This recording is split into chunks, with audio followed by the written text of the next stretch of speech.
भाई साहब, क्या ज़रूरी है कि हर चीज़ को नेगेटिव तरीके से लिया जाए या उसको जो है किसी क्रिटिक को जो है आप जो है मतलब उसकी बातों को गलत तरीके से समझने की कोशिश करें। बात यह है कि जो कमेंट्स आए हैं या जो आपका कमेंट आया है, जो मैंने बात की कि इंडियन वुमेंस टीम को जो है अपना काम पूरा करना चाहिए, that is winning the final of the women's world cup, और उसके बाद फिर सेलिब्रेट करें तो फिर बात बनती है, ठीक है ना। तो उस पे ये आया कि जी आप तो बड़े हिपोक्रेट हैं, क्योंकि पाकिस्तान जो है वो 2 छक्के मारता है जसप्रीत बुमराह को, तो पाकिस्तान तो उसको सेलिब्रेट करता है, और आप इंडियन वुमेंस टीम को जो है आप मतलब लेक्चर दे रहे हैं। तो भाई फ़र्क यही है कि आज पाकिस्तान क्रिकेट जिस नहज पर है और इंडियन क्रिकेट जिस ऊंचाई पर है, फ़र्क यही है कि आपको सही चीज़ों को फॉलो करना है। और यही मेरा कहने का मकसद था भाई साहब कि जब आप चैंपियन टीम बनना चाहते हैं, नंबर 1 टीम बनना चाहते हैं दुनिया की, तो आपको सोच भी वैसी रखनी पड़ती है। ठीक है, मैं मानता हूँ कि जी इंडियन टीम ने जो है पहली दफ़ा कैसे बोलते हैं ऑस्ट्रेलिया को के खिलाफ बड़ी जीत थी वो, और फाइनल में भी वो पहुँच गए। लेकिन सेलिब्रेशन को आप होल्ड कर लें, आपका मकसद होना चाहिए टाइटल जीतना। टाइटल जीतो और दैट्स इट, उसका जितना सेलिब्रेट करना है करो। रही बात कि हमने जो है बुमराह को 3 छक्के मार के सेलिब्रेट किया, तो भाई उसकी वजह ये है कि हमारे पाकिस्तान क्रिकेट में सेलिब्रेट करने के लिए इतनी कोई ख़ास चीज़ तो है नहीं भाई साहब, तो क्या करें, अब जो है उसी को सेलिब्रेट करते हैं। लेकिन यही गलत सेलिब्रेशन की वजह से, गलत सोच की वजह से हमने अपनी टीम को ख़राब किया है, हमने अपनी करियर को ख़राब किया है, और इसी वजह से आज पाकिस्तान क्रिकेट जहाँ है वो है, और इंडियन क्रिकेट जो है वो अच्छा कर रही है। तो ये मकसद होता है भाई। लेकिन बहरहाल बात ये है कि पाकिस्तानी, वैसे आप पाकिस्तानी क्रिकेट फैंस के लिए जो है अच्छी खबर ये है कि बाबर आजम ने जो है वो भाई T20 इंटरनेशनल में वो लीडिंग रन स्कोरर बन गए। उन्होंने रोहित शर्मा को पीछे छोड़ दिया, और अब वो जिस लिस्ट में है उसमें रोहित शर्मा से वो ऊपर है, विराट कोहली से ऊपर है, और वो जी जॉस बटलर से ऊपर है, वो जी पॉल स्टर्लिंग से ऊपर है। तो इस वक्त जो है वो कल जो उन्होंने 11 रन की 18 गेंदों पे साउथ अफ्रीका के खिलाफ, तो वो अब लीडिंग स्कोरर बन गए जी T20 इंटरनेशनल्स के। तो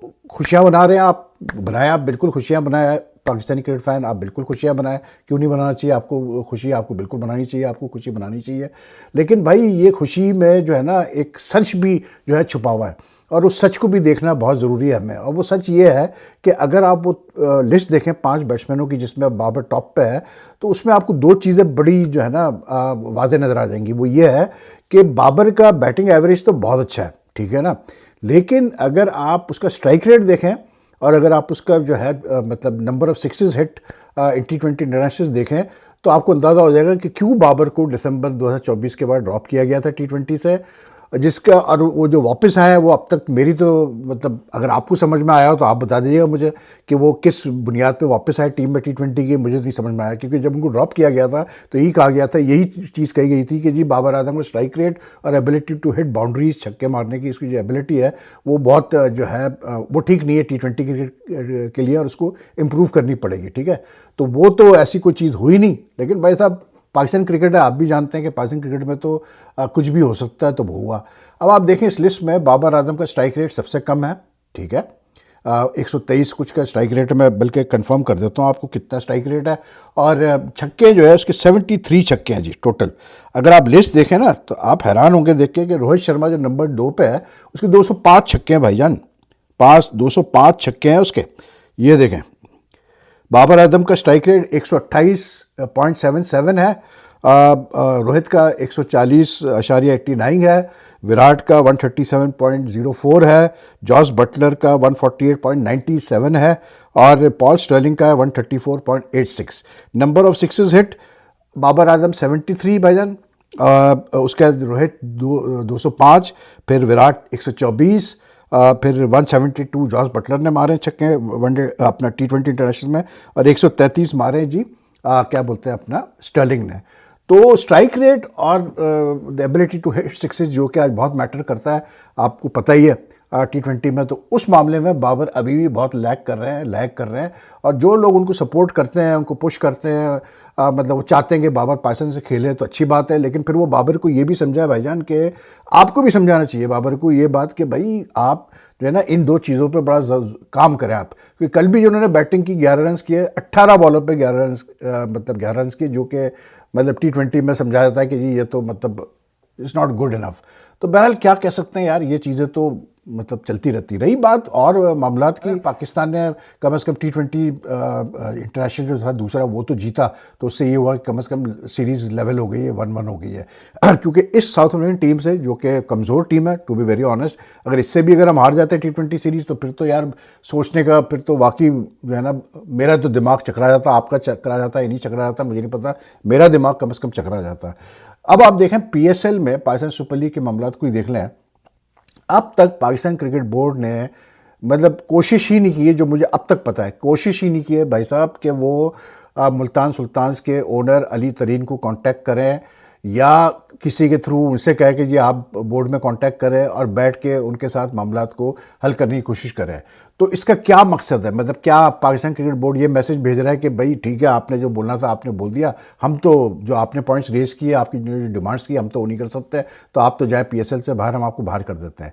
क्या Pakistan cricket board, Pakistan super league में इतना पैसा है कि आप एक ऐसी फ्रेंचाइज जो कि $6.35 मिलियन आपको साल का देती है फ्रेंचाइज फीस में, उसको आप इस तरह से बाहर कर दें क्योंकि उसके मालिक ने, आप मतलब उसके ओनर ने कुछ बातें ऐसी की जो आपको कड़वी लगी? सोचने की बात है यार, सीधी सी बात है। और फिर जो सबसे बड़ी चीज़ है जो मुझे पता चला है, जो 6 के 6 फ्रेंचाइज है वो बड़े परेशान है यार। I am telling you this, 6 के 6 फ्रेंचाइज बड़े परेशान है। उसकी वजह पता है क्या? उसकी वजह यह है कि जो ये PCB ने बात की है कि जो वैल्यूएशन हुई है, उन्होंने जो कराई है ऑडिट फर्म से फ्रेंचाइजीज़ की, तो उसमें जो है तकरीबन कोई 100 से 300% मतलब जो है इंक्रीज़ हुई है वैल्यूएशन में। पता नहीं कितनी सच है ये बात, ये जब वो डॉक्यूमेंट भेजेंगे फ्रेंचाइज को तो हमें पता चलेगा, लेकिन this is what they have said, ठीक है ना। अब आप सोचें कि अगर जैसे फॉर एग्जांपल मुल्तान सुल्तान्स की आप मिसाल ले लें, उसमें अगर आप 100% भी वैल्यूएशन में इंक्रीज़ करें फॉर द नेक्स्ट 10 ईयर्स, तो वो तकरीबन उनकी फ़ीस चली जाती है $13 मिलियन पे। फिर इवन आप अगर जो सबसे कम पैसे देता है फ्रेंचाइज PCB को इस एनुअल फीस की मद में, कोयटा ग्लैडिएटर्स 1.3 मिलियन देते हैं वो डॉलर्स, उनकी भी अगर आप 100 भी करें, 200 भी करें, 300 भी करें, तो वो कहाँ से कहाँ जाती है। तो क्या ये फ्रेंचाइजेस को कहा गया है कि भाई या तो क्योंकि आप लोग ऑलरेडी मतलब फ्रेंचाइज ओन करते हैं तो आपको फर्स्ट राइट ऑफ रिफ्यूज़ल है, तो ये नई वैल्यूएशन फिगर्स है इसको एक्सेप्ट कर लें या फिर ओपन बिडिंग में हिस्सा लें। लेकिन मैं यही सोच रहा हूँ कि यार बातें बहुत हो रही है PSL के बारे में, लेकिन आई मीन इफ़ अगर मैं आपको भी कहता हूँ, आप भी मतलब जो ना देखें, मतलब रियलिस्टिकली मार्केट, पाकिस्तान की मार्केट एडवर्टाइजिंग की, स्पॉन्सरशिप की इतनी कोई बड़ी नहीं है, और इंटरनेशनली PSL ने अभी उस तरह से ब्रेक थ्रू नहीं किया है जैसे लेट्स से कि IPL ने किया, ठीक है ना। तो क्या इतना पैसा है पाकिस्तान की मार्केट में कि कोई ये जो 2 नई फ्रेंचाइजेस भी आएंगी या जो नई वैल्यूएशन होगी इन फ्रेंचाइजेस की, उतने पैसों में लेगा इनको? आई डोंट नो यार। लेकिन जिस तरह से हमें मतलब बताया जा रहा है, जिस तरह सलमान नसीर जो कि CEO है PSL की, जितना कॉन्फिडेंट वो है, आई होप इस कॉन्फिडेंस इज फुलफिल्ड। एक चीज़ थी श्री सैयर का, मैं बात करना चाह रहा था कि श्री सैयर का जो बड़ा अनफॉर्चुनेट इंसिडेंट हुआ उनके साथ, मतलब ये वाइट बॉल सीरीज़ में कि फील्डिंग करते वक्त उनको जो है कैसे बोलते हैं, ये स्प्लीन का इंटरनल डैमेज हुआ है, जिसकी वजह से वो आज ही सुना है हॉस्पिटल से रिलीज़ हुए हैं, और कैसे बोलते हैं इंटरनल ब्लीडिंग आई और काफ़ी सीरियस मामला हो गया। तो I just hope he recovers यार, बिकॉज ये बंदा ऐसा है कि गुड प्लेयर फॉर मतलब India, seen as the future Indian captain until mister Shubman Gill की जो है फ़ैन क्लब की एंट्री हुई। लेकिन ये कि श्री सैयर ही इज़ बीन इंजरी प्रोन, इसके साथ ये प्रॉब्लम चलती आ रही है। मैं देख रहा हूँ कि कुछ ना कुछ इस बेचारे साथ होता ही, कुछ प्लेयर्स होते हैं बड़े जिंक्स्ड होते हैं फिटनेस के मामले में, इंजरीज़ के मामले में। तो मुझे ऐसा लगता है भाई कि श्री सैयर का भी जो है ना यही वाला सिलसिला है कि मतलब कुछ ना कुछ इसका इंजरी का सिलसिला चलता रहता है। लेकिन ये वाली जो इंजरी ने, ये काफ़ी इसके सीरियस है, और BCCI ने अपडेट भी की है, तो कहते रहे हैं कि मतलब ही इज़ इम्प्रूविंग। तो लेट्स होप ही इम्प्रूव्स यार, इसलिए क्योंकि Indian cricket does need him and he is a very fine player. तो world cricket also basically would not like to lose a player like that. और बाकी ये जो Asia cup trophy का मामला है भाई, ये किस नहज बैठता है आपको पता हो तो आप भी बता दीजिएगा, लेकिन जो मुझे पता है मैं आपको बता रहा हूँ कि अभी तक कुछ भी नहीं हो रहा है। वो वैसी ट्रॉफ़ी पड़ी हुई है जी एशियन क्रिकेट काउंसिल के दफातर में।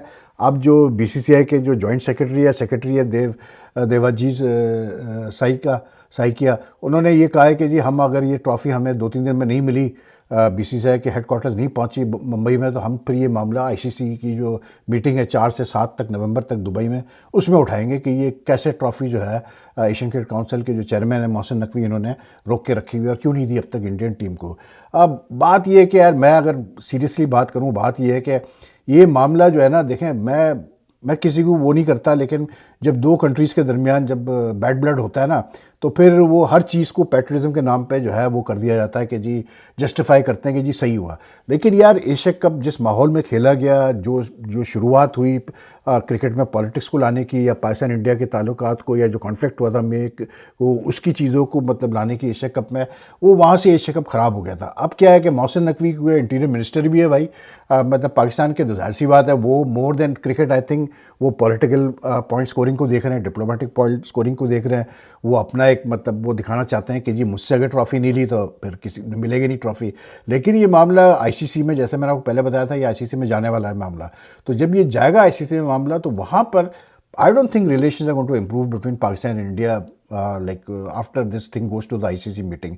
वहाँ मामला तो और ख़राब हो गया। एंड लेट्स बी रियलिस्टिक यार, कुछ भी आप कहो, इंडियन क्रिकेट बोर्ड की, इंडियन जो क्रिकेट ऑफिशियल्स हैं उनकी जो प्रेजेंस आईसीसी में, that will count for a lot. And I don't know कि पाकिस्तान क्रिकेट बोर्ड ने क्या प्रिपरेशन वगैरह की है। सुना ये है कि लीगली उन्होंने सारी कंसल्टेशन वगैरह कर ली है, लेकिन अगर एशिया कप ट्रॉफी का मामला नहीं हल होता है मीटिंग से पहले, तो फिर ये आईसीसी में मामला गया, तो ये मामला काफ़ी जो है ना, इसका क्या कहते हैं वो फसीदा हो सकता है कि ये बात बढ़ जाए। लेकिन ये एशिया कप की ट्रॉफी का जहाँ तक मामला है यार, I think it should be just, अब इसको रिजॉल्व करें। मोहसिन नकवी ने जितना खींचना था, मैसेज देना था, वो दे दिया।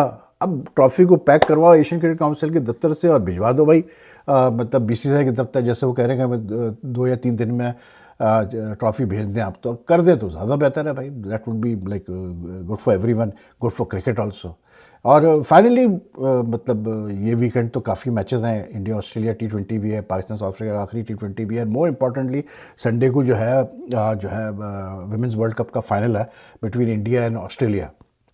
मैंने जो अपना क्या कहते हैं अपना फार्मूला निकाला था, उसके तहत तो इंडिया को जीतना चाहिए फाइनल, क्योंकि मेरा फार्मूला भाई आपको पता है कि ये था कि क्योंकि जो टीमों ने लीग मैचेस में मतलब का जो रिज़ल्ट था उसमें ये था कि साउथ अफ्रीका को इंग्लैंड ने हराया था, और बड़ी बुरी तरह से हराया था लीग मैच में।